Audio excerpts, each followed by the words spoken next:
Hello అండి, welcome back to our channel DSC journey @ this is Mamata. మన ఈరోజు topic వచ్చేసి టెట్ ప్రీవియస్ ఇయర్ బయోసైన్స్కి సంబంధించి ప్రీవియస్ పేపర్స్ చేస్తున్నాం కదా. ఈరోజు పేపర్ వచ్చేసి 22/05/2024లో షిఫ్ట్ 1లో జరిగిన పేపర్ అనమాట. మనం ఇప్పుడు ఎక్స్ప్లెయిన్ చేసుకోబోయే పేపరు, ఓకేనా. అంతకుముందు జరిగిన 21 డేట్కి జరిగిన షిఫ్ట్ 1, షిఫ్ట్ 2 పేపర్ ఉంది. 20కి జరిగిన షిఫ్ట్ 2 పేపర్ కూడా ఉంది. చూడని వాళ్ళు ఎవరైనా ఉంటే మన ఛానల్లో వెళ్ళి విజిట్ చేయండి, ఓకేనా. 22/5/24లో షిఫ్ట్ 1 పేపర్ ఇప్పుడు మనం చూసుకునేది. ఫస్ట్ క్వశ్చన్ చూసుకుంటే మనకి బయో సైన్స్ అనేది 121 క్వశ్చన్ నుంచి స్టార్ట్ అవుతుంది కదా. 121 నుంచి 150 వరకు 30 క్వశ్చన్స్. ఈ 30లో 24 ఏమో మనకి కంటెంట్ ఉంటుంది, ఒక 6 ఏమో మెథడాలజీ అనేది ఉండడం జరుగుతుంది, ఓకేనా. ఇందులో చూద్దాం. కింది వాటిలో కృత్రిమ ఉపగ్రహాల యొక్క అనువర్తనం కానిది ఏది అని అడిగారు. Remote sensing, weather forecasting, telecommunication, space travel. అంటే అంతరిక్ష ప్రయాణం ఉంది కదా, అది. కృత్రిమ ఉపగ్రహాల యొక్క అనువర్తనం ఏంటంటే రిమోట్ సెన్సింగ్ కృత్రిమ ఉపగ్రహం యొక్క అనువర్తనమే. వెదర్ ఫోర్కాస్టింగ్ అంటే వాతావరణాన్ని అంచనా వేయటం కూడా కృత్రిమ ఉపగ్రహమే, అంటే ఆర్టిఫిషియల్ శాటిలైట్ అంటాం కదా, అదనమాట కృత్రిమ ఉపగ్రహం అంటే. టెలికమ్యూనికేషన్ వచ్చేసి కూడా మనకి కృత్రిమ ఉపగ్రహమే. బట్ స్పేస్ ట్రావెల్ అనేది మాత్రం కృత్రిమ ఉపగ్రహం కాదు. కృత్రిమ ఉపగ్రహం హెల్ప్ అయితే చేస్తుంది కానీ కృత్రిమ ఉపగ్రహం యొక్క అనువర్తనం అయితే కాదు. అదేంటంటే రాకెట్ సహాయంతో కానీ, మ్యాన్మేడ్ మిసైల్స్ ఉంటాయి కదా, వాటి సహాయంతో అట్లా స్పేస్ ట్రావెల్ అనేది ఉంటుంది. కృత్రిమ ఉపగ్రహం అనువర్తనం అయితే కాదు స్పేస్ ట్రావెల్, ఓకేనా. ఆన్సర్ వచ్చేసి 4th ఆప్షన్. Next question. బామా ప్రెస్ ఈ సూత్రం ఆధారంగా పనిచేస్తుంది. Option 1 Archimedes, option 2 Dalton, option 3 pascal, option 4 Torricelli. బామా ప్రెస్ అనేది పాస్కల్ సూత్రం ఆధారంగా వర్క్ చేస్తుంది అన్నమాట, ఓకేనా. Option 3 is the right answer.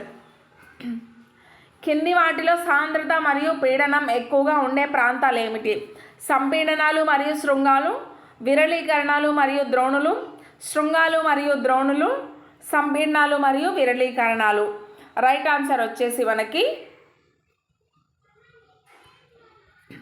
సంపీడనాలు మరియు శృంగాలు అనేది రైట్ ఆన్సర్గా తీసుకోవాలి. నెక్స్ట్ వచ్చేసి క్రింది వాటిలో కేంద్రక సంలీనం చర్యను గుర్తించండి అని ఇచ్చారు, ఓకేనా. ఆప్షన్ 1 దీనికి రైట్ ఆన్సర్.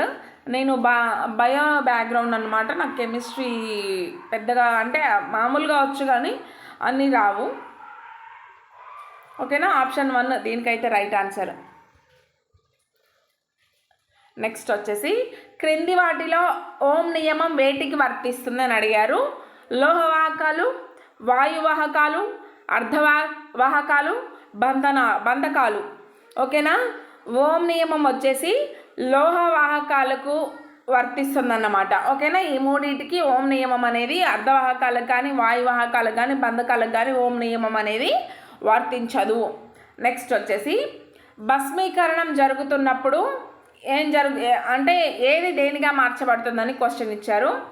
ఆక్సైడ్ దాని కార్బోనేట్గా మార్చబడుతుంది, కార్బోనేట్ అనేది దాని ఆక్సైడ్గా మార్చబడుతుంది, కార్బోనైట్ అనేది హైడ్రైడ్గా మార్చబడుతుంది, ఆక్సైడ్ అనేది హైడ్రాక్సైడ్గా మార్చబడుతుంది, ఓకేనా. భస్మీకరణం జరిగేటప్పుడు ఏమవుతుందంటే కార్బోనైట్ అనేది దాని ఆక్సైడ్గా మార్చబడుతుంది, ఓకేనా. నెక్స్ట్ థర్మోప్లాస్టిక్స్, థర్మోసెట్టింగ్స్ అనేది మనకి కెమిస్ట్రీలో ఉంటుంది. చదవని వాళ్ళు ఎవరైనా ఉంటే ఈ టాపిక్ చూసుకోండి, దీని నుంచి మనకు ఒక బిట్ మాత్రం కంపల్సరీ ఉంటుంది, ఓకేనా. థర్మోప్లాస్టిక్ మరియు థర్మోసెట్టింగ్ ప్లాస్టిక్ సరైన క్రమంలో ఉన్న జతను గుర్తించండి. TV cabinet, tooth brush handle ఇవి కూడా థర్మో సెట్టింగ్ ప్లాస్టిక్స్ ఇవి. ఎలక్ట్రిక్ స్విచ్, బకెట్ ముక్క, దువ్వెన, కంప్యూటర్ కీబోర్డు ఇది కూడా కాదు, సారీ ఇదే రైట్ ఆన్సర్. దువ్వెన అనేది మనకి థర్మోప్లాస్టిక్ అయితే కంప్యూటర్ కీబోర్డ్ అనేది థర్మో సెట్టింగ్ ప్లాస్టిక్ అనమాట, అంటే option 3 is the right answer. Next వచ్చేసి ఏ కనిష్ట ఉష్ణోగ్రత వద్ద ఒక పదార్థం మండడం ప్రారంభిస్తుందో ఆ ఉష్ణోగ్రతను ఆ పదార్థం యొక్క డాష్ అంటారు. ప్రారంభ ఉష్ణోగ్రత, జ్వలన ఉష్ణోగ్రత, అసాధారణ ఉష్ణోగ్రత, సాధారణ ఉష్ణోగ్రత. ఏ ఉష్ణోగ్రత వద్ద అయితే పదార్థం మండటం ప్రారంభిస్తుందో దాన్ని జ్వలన ఉష్ణోగ్రత అంటారు. అంటే option 2 is a right answer. యాపిల్ని కోసినప్పుడు దాని ఉపరితలంపై రంగు మారడానికి కారణమయ్యే ఎంజైమ్. మనం యాపిల్ కట్ చేసిన కొన్ని మినిట్స్ తర్వాత చూస్తే అది బ్రౌన్ కలర్ అయిపోతుంది కదా, అది అలా కావడానికి కారణమైన ఎంజైమ్ ఏంటి అని అడుగుతున్నారు. Hydrolase, ఐసోమరేస్, amylase, tyrosinase. టైరోసినేస్ అనేది మనకి ఇక్కడ రైట్ ఆన్సర్. ఇన్కేస్ మనకి ఆప్షన్లో పాలిఫినాల్ అని కనుక ఉంటే అది చూస్ చేసుకోవాలి. పాలిఫినాల్ వల్ల యాపిల్ని కోసినప్పుడు దాని ఉపరితలంపై రంగు అనేది బ్రౌన్ కలర్లో మారుతుంది. పాలిఫినైల్ లేదు కాబట్టి టైరోసినేస్ చేసుకోవాలి. టైరోసినేస్ అనేది పాలిఫినైల్లో ఒక టైప్ ఆఫ్ పాలిఫినైలే టైరోసినేస్ కూడా. ఓకేనా, ఇక్కడ పాలిఫినైల్ లేదు కాబట్టి టైరోసినేస్ చూస్ చేసుకోండి. ఇన్కేస్ ఇది ఉంటే ఆప్షన్లో ఇదే అంటే పాలిఫినైల్నే చూస్ చేసుకోవాలి. ఓకేనా. నెక్స్ట్ 20 గ్రాముల ఆక్సిజన్ వాయువును మోల్లోకి మార్చండి. 20 గ్రాముల ఆక్సిజన్ను మోల్లోకి మారిస్తే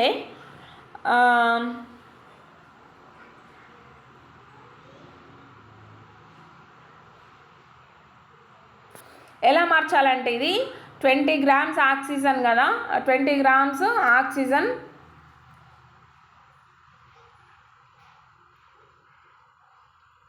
బై 32 చేసుకోవాలి.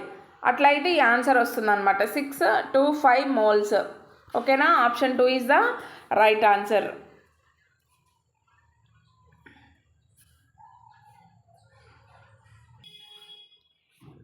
మనకి ఆక్సిజన్ యొక్క మోలార్ మాస్ అనేది 32 ఉంటుంది. ఎన్ని గ్రామ్స్ ఆఫ్ ఆక్సిజన్ అంటే 20. ఓకేనా, 20/32 చేస్తే మనకి 0.625 మోల్స్ అనేది వస్తుంది. ఈ 32 ఏంటంటే ఆక్సిజన్ యొక్క మోలార్ మాస్ అన్నమాట. ఇది 20 గ్రామ్స్ ఆక్సిజన్ అనేది. ఓకేనా. నెక్స్ట్ క్వశ్చన్, క్రింది వాటిలో సరైన వాక్యాన్ని గుర్తించండి అని ఇచ్చారు. ధన విద్యుదాత్మకత గ్రూప్లలో ఎడమ నుండి కుడికి తగ్గుతుంది. అలోహ స్వభావం గ్రూప్లలో పైనుండి కిందకు పెరుగుతుందంట. లోహ స్వభావం గ్రూప్లలో పైనుండి కిందకు పెరుగుతుంది. రుణ విద్యుదాత్మకత గ్రూప్లలో ఎడమ నుంచి కుడికి పెరుగుతుంది. ఓకేనా, ఇందులో రైట్ ఆన్సర్ ఏంటంటే లోహ స్వభావం అనేది గ్రూప్లలో పైనుంచి కిందకి పెరుగుతుంది. ఓకేనా, పైనుంచి కిందకి లోహ స్వభావం ఏమవుతుందంటే పెరగడం జరుగుతుంది. అంటే option 3 is the right answer. NH3 యొక్క అణువు యొక్క ఆకారం అడిగారు. టెట్రాహైడ్రల్, రేఖీయం, త్రికోణీయ సమతలం, త్రికోణీయ పిరమిడ్. NH3 యొక్క ఆకారం ఏంటంటే త్రికోణీయ పిరమిడ్ అన్నమాట. నెక్స్ట్ వచ్చేసి తల్లి బిడ్డ గర్భంలో ఉన్నప్పుడు ఎర్ర రక్త కణాలు దీనిలో తయారవుతాయి. పొడవైన ఎముకల మధ్య, కాలేయం మాత్రమే, గుండె, కాలేయం మరియు ప్లీహం. ఓకేనా, దీనికి ఆన్సర్ వచ్చేసి కాలేయం మరియు ప్లీహం. లివర్ అండ్ స్ప్లీన్ అంటాం కదా, లివర్ మరియు స్ప్లీన్, కాలేయం మరియు ప్లీహం నుంచి ఎర్ర రక్త కణాలు అనేది ఉత్పత్తి అవుతాయి. మీలో కొంతమందికి డౌట్ రావచ్చు, యోగ్ శాక్ నుంచి కదా ఎర్ర రక్త కణాలు ప్రొడ్యూస్ అయ్యేదని అనుకోవచ్చు. యోగ్ శాక్ లేదా సొనసంచి అనేది మనం ఎప్పుడు అనాలంటే ఇనీషియల్ డేస్ ఆఫ్ ప్రెగ్నెన్సీలో మనకి యోగ్ శాక్ నుంచి ఎర్ర రక్త కణాలు అనేవి ఉత్పత్తి అవుతాయి. అదే ఇన్కేస్ మనకి బిడ్డ తల్లి గర్భంలో ఉన్నప్పుడు ఇనిషియల్ డేస్లో అని మెన్షన్ చేసి కింద ఆప్షన్స్లో సొనసంచి లేదా యోగ్ శాక్ అనే ఆప్షన్ ఉంటే మాత్రం మనం అది చూస్ చేసుకోవాలి. ఇందులో మనకి సొనసంచి అనే ఆప్షన్ లేదు. మోర్ ఓవర్ మనకి ఇక్కడ మెన్షన్ చేయలేదు, ఇనిషియల్ డేస్ ఆఫ్ ప్రెగ్నెన్సీ అని కూడా మెన్షన్ చేయలేదు కాబట్టి మనం కాలేయం మరియు ప్లీహం అనేది తీసుకోవాలి. ఓకేనా, బిడ్డ తల్లి గర్భంలో ఉన్నప్పుడు కాలేయం మరియు ప్లీహం నుంచి ఎర్ర రక్త కణాలు అనేవి తయారవుతూ ఉంటాయి. అదే మనకు ఒకసారి బేబీ బోర్న్ అయి బయటకు వచ్చిన తర్వాత ఎముక మధ్య నుంచి తయారవుతాయి. బోన్ మ్యారో అంటాం కదా, బోన్ మ్యారో నుంచి ఆర్బీసీ ప్రొడక్షన్ అనేది ఎర్ర రక్త కణాల ఉత్పత్తి అనేది జరుగుతుంది అన్నమాట. నెక్స్ట్ క్వశ్చన్, అంటే దీనికి ఆన్సర్ గర్భంలో ఉన్నప్పుడు అని అడిగారు కాబట్టి కాలేయం మరియు ప్లీహం. ఓకేనా,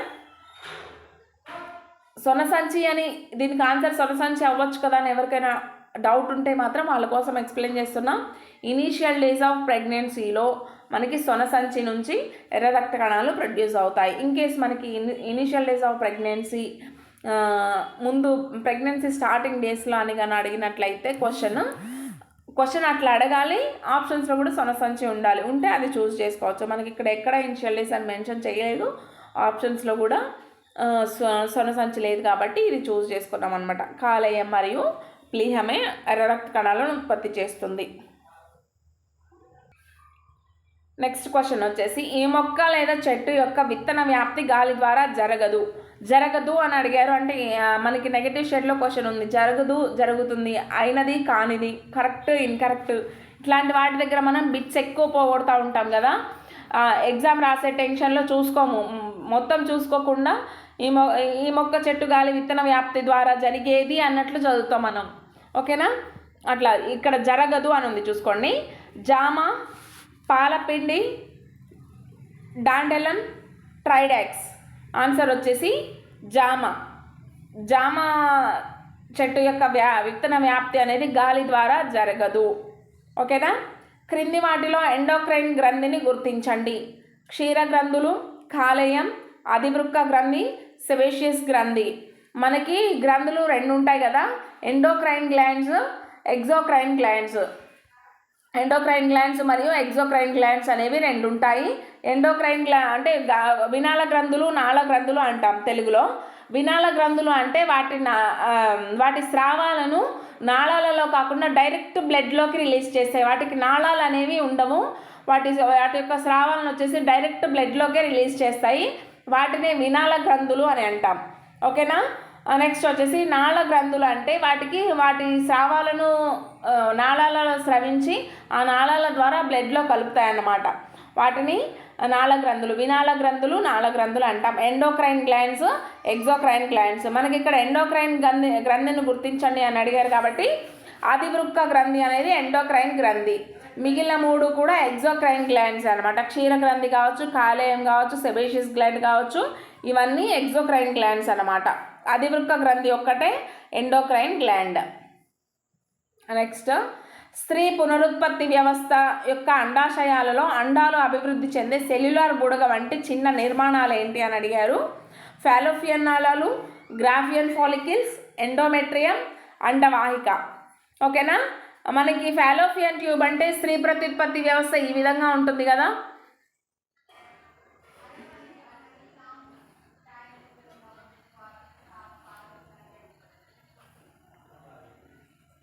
ఈ విధంగా స్త్రీ ప్రత్యుత్పత్తి వ్యవస్థ అనేది ఉండడం జరుగుతుంది. ఓకేనా? ఇక్కడ చిన్న చిన్న ఫింగర్ లైక్ ప్రొజెక్షన్స్ లాంటివి ఉంటాయి. ఇక్కడ వచ్చేసి మనకి ఓవరీస్ ఉంటాయి. ఇక్కడ మనకి అండాలు ప్రొడ్యూస్ అవుతాయి ఓవరీస్లో. ఓకేనా? ఇవేంటి ఫాలోపియన్ నాళం ద్వారా ప్రయాణించి ఈ ఫింగర్ లైక్ ప్రొజెక్షన్స్ అనేవి అండాలను గ్రహించి ఇట్లా తీసుకెళ్తూ ఉంటాయి. ఇటు నుంచి స్పెమ్ వచ్చి ఇక్కడ సంయుక్త అంటే ఫలదీకరణం జరిగి సంయుక్త బీజం ఏర్పడుతుంది. ఈ సంయుక్త బీజం చిన్నగా ప్రయాణించి మనకి గర్భాశయంలోకి చేరుతుంది. ఇది గర్భాశయం కదా, గర్భాశయంలోకి చేరి గర్భాశయం గోడ కంటుకొని ఇంప్లాంటేషన్ జరుగుతుంది. ఓకేనా? ఇక్కడ మనకు అడిగింది ఏంటి అంటే అండాశయాల్లో అండాలు అభివృద్ధి చెందే సెల్యులార్ బుడగ. ఇక్కడ ఉంది కదా, ఓవరీస్ అనేవి ఉన్నాయి కదా, ఈ ఓవరీస్లోనే మనకి ఏముంటాయంటే గ్రాఫియన్ ఫాలికిల్స్ అనే ఫాలికిల్స్ లాంటి నిర్మాణాలు ఉంటాయి. ఈ గ్రాఫియన్ ఫాలికిల్స్లో అండాలు అనేవి అభివృద్ధి చెందుతాయి అన్నమాట. ఓకేనా? సెల్యులార్ బుడగ అంటే చిన్న చిన్న నిర్మాణాలు ఈ గ్రాఫియన్ ఫాలికిల్స్. ఎండోమెట్రియం వచ్చేసి మనకి గర్భాశయంలోని 3 పొరలు ఉంటాయి. ఎండోమెట్రియం లేయరే మనకి మేజర్ అనమాట ఇంప్లాంటేషన్కి. ఓకేనా? ఫాలోపియన్ ట్యూబ్స్ ఇట్లా ఉంటాయి కదా, వీటినే ఫాలోపియన్ ట్యూబ్స్ అంటాము. రెండు పక్కల 2 ఉంటాయి. ఇవేం చేస్తాయంటే ఫింగర్ లైక్ ప్రొజెక్షన్స్ని కలిగి ఉండి ఇక్కడ ఏదైతే ఓవరీ ఉందో ఆ ఓవరీ నుంచి ఎగ్ని అంటే అండాన్ని తీసుకుంటాయి అన్నమాట, ఇట్లా లాగేసుకుంటాయి. ఓకేనా? మనకి రైట్ ఆన్సర్ వచ్చేసి గ్రాఫియన్ ఫాలికిల్స్.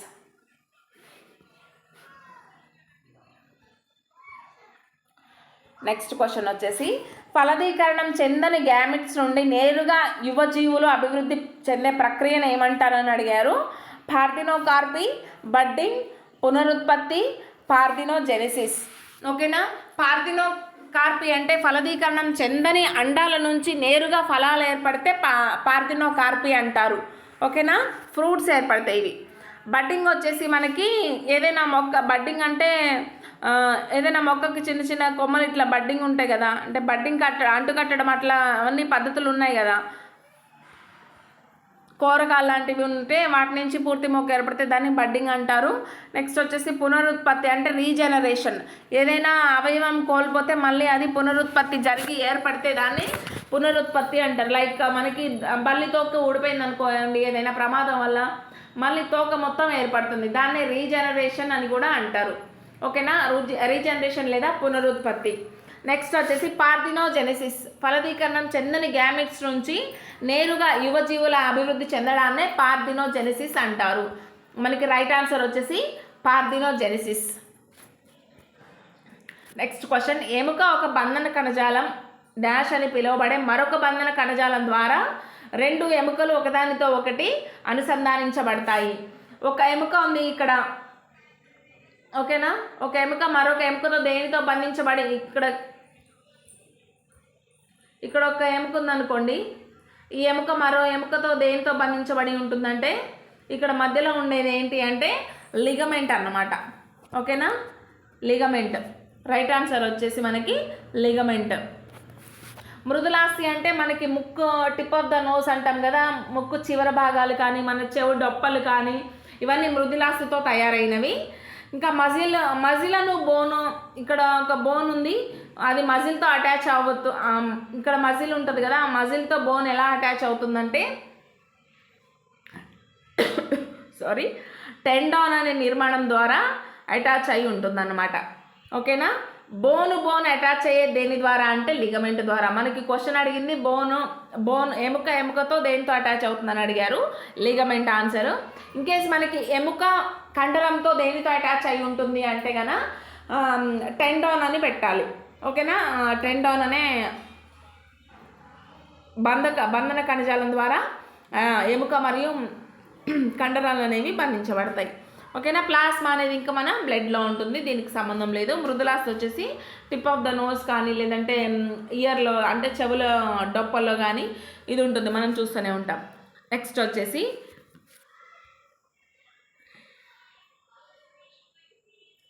మన జీర్ణాశయంలో ఉండే ఉష్ణోగ్రత 37 సెల్సియస్, 40 సెల్సియస్, 30 సెల్సియస్, 28 సెల్సియస్. ఓకేనా, దీనికి రైట్ ఆన్సర్ వచ్చేసి 37 సెల్సియస్. మన బాడీ టెంపరేచర్ ఎంతైతే ఉంటుందో మన జీర్ణాశయం యొక్క టెంపరేచర్ కూడా అంతే ఉంటుంది. ఎందుకంటే అక్కడ ఆహార పదార్థాలు అనేవి జీర్ణం అవడానికి ఆ రేంజ్ టెంపరేచర్ అనేది దానికి కంపల్సరీ అవసరం అవుతుంది. ఓకేనా, ఇక్కడ టెంపరేచర్ ఇష్యూ వచ్చింది కాబట్టి ఇంకొకటి చెప్తా. మనకి మానవుల్లో ముష్కాలు అనేవి అంటే టెస్టిస్ అంటాం కదా, ఆ టెస్టిస్ లేదా ముష్కాలు అనేవి out side of the body ఉంటాయి, బయటకు ఉంటాయి కదా. ఇట్లా ఎందుకు బయటకు ఉంటాయి అంటే మన 98.4 ఫారెన్హీట్ టెంపరేచర్ ఏదైతే ఉందో మన బాడీలో ఆ టెంపరేచర్ అనేవి ఈ ముష్కాలు తట్టుకోలేవు. ముష్కాలు మీన్స్ ముష్కాల్లో మనకి స్పెర్మ్స్ అనేవి ప్రొడ్యూస్ అవుతాయి కదా, ఆ శుక్రకణాలు అనేవి అంత టెంపరేచర్ని బేర్ చెయ్యలేవు. అంటే ఆ టెంపరేచర్లో అవి ప్రొడ్యూస్ కావు, ఇన్కేస్ ప్రొడ్యూస్ అయినా కూడా జీవించలేవు, చచ్చిపోతాయి. సో దట్ మనకి ఏంటంటే ముష్కాలు శరీరం బయటనే ఏర్పడతాయి. ఎందుకంటే 2 నుంచి 3% వరకు టెంపరేచర్ అనేది తక్కువగా ఉంటుంది కంపేర్ టు బాడీ టెంపరేచర్ ముష్కాలలో. ఓకేనా, నెక్స్ట్ క్వశ్చన్, తెలంగాణలో ఈ జిల్లాలో స్థానియ లేదా ప్రాంతీయ ఎముకల సంబంధ ఫ్లోరోసిస్ గుర్తించబడింది. ఏ డిస్ట్రిక్ట్లో అని అడుగుతున్నారు, వరంగల్, హైదరాబాద్, నల్గొండ, ఆదిలాబాద్. దీనికి ఆన్సర్ వచ్చేసి నల్గొండ. ఇది మనం ఈజీగా పెట్టేయచ్చు. నెక్స్ట్ క్వశ్చన్, మైటోటిక్ కణ విభజన సమయంలో ఈ దశలో క్రోమాటిడ్లు పొడిగించబడతాయి, కనిపించకుండా ఉంటాయి మరియు క్రోమోజోమ్లుగా మారుతాయి. ఏ దశలో అని అడుగుతున్నారు, telophase, anaphase, metaphase, prometaphase. Right answer వచ్చేసి టీలోఫేజ్ స్టేజ్లో ఏం చేస్తాయంటే మైటోటిక్ కణ విభజన దశలో క్రోమాటిడ్లు పొడిగించబడతాయి, అంటే పొడవుగా మారుతాయి మరియు కనిపించకుండా పోతే క్రోమోజోమ్లుగా కూడా మారడం జరుగుతుంది టీలోఫేజ్లో. నెక్స్ట్ క్వశ్చన్, చురుకైన రోగ నిరోధక వ్యవస్థ వ్యాధికి కారణమయ్యే సూక్ష్మజీవులను నాశనం చేయడానికి ప్రభావిత కణజాలానికి అనేక కణాలను చంపే నియామక ప్రక్రియను ఏమంటారు? ఇన్ఫెక్షన్, ఉపాధి, వాపు, అభివ్యక్తి లేదా ప్రదర్శన. ఓకేనా, రైట్ ఆన్సర్ వచ్చేసి వాపు. ఇన్ఫ్లమేషన్ అంటాం మనం ఇంగ్లీష్లో. అయితే ఇన్ఫ్లమేషన్, బాడీలో ఇన్ఫ్లమేషన్ ఎక్కడైనా జరిగింది అంటే అక్కడ ఏదో సూక్ష్మజీవులు చంపబడ్డాయి, సూక్ష్మజీవులను చంపడానికి మన బాడీ మన ఇమ్యూన్ సిస్టమ్ని మన ఇమ్యూన్ సిస్టమ్ అనేది మన బాడీలో ఫైట్ చేస్తుంది అన్నమాట. ఓకేనా, ఇన్ఫ్లమేషన్ అనే ప్రక్రియ అన్నమాట. అల్లం మరియు పసుపు దీని యొక్క రూపాంతరాలు అని క్వశ్చన్ అడిగారు. కాండం, వేరు, ఆకు, మొగ్గ. ఓకేనా, మనకు అల్లం మరియు పసుపు వచ్చేసి కాండం యొక్క రూపాంతరాలు. అదే వేరు యొక్క రూపాంతరాలు చూసుకుంటే క్యారెట్ కావచ్చు, బీట్రూట్ కావచ్చు, ముల్లంగి కావచ్చు, ఇట్లాంటివన్నీ వేరు యొక్క రూపాంతరాలు అన్నమాట.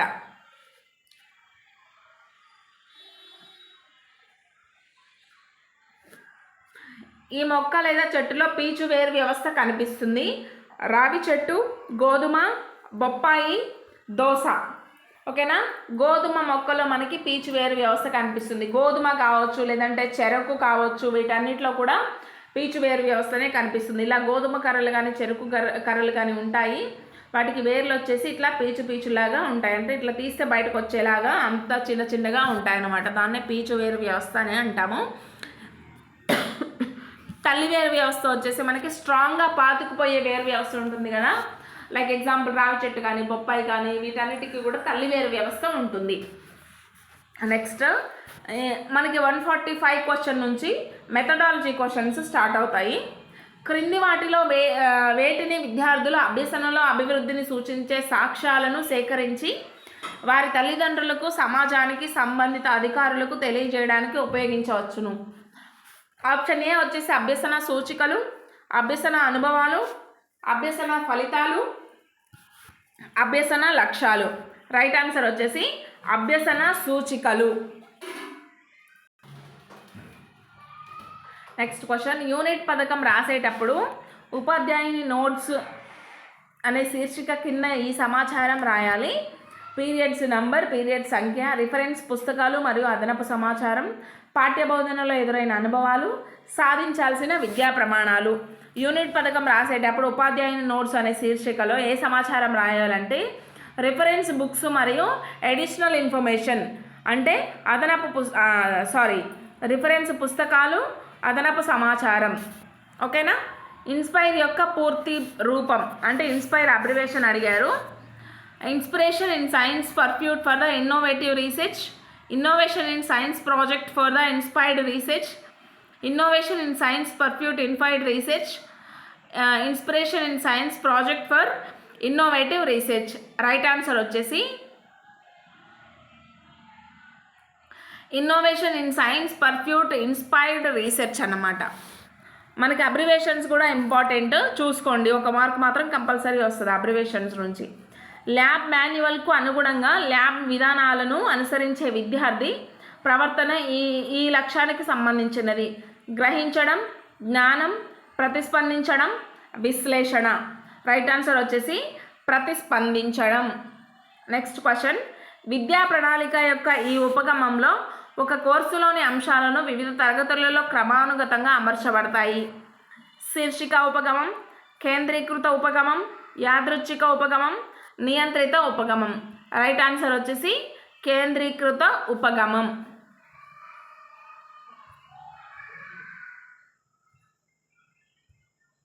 నెక్స్ట్ క్వశ్చన్, క్రింది వాటిలో ఎడ్గార్ డేల్ యొక్క అనుభవ శంకుల అమూర్తమైనది.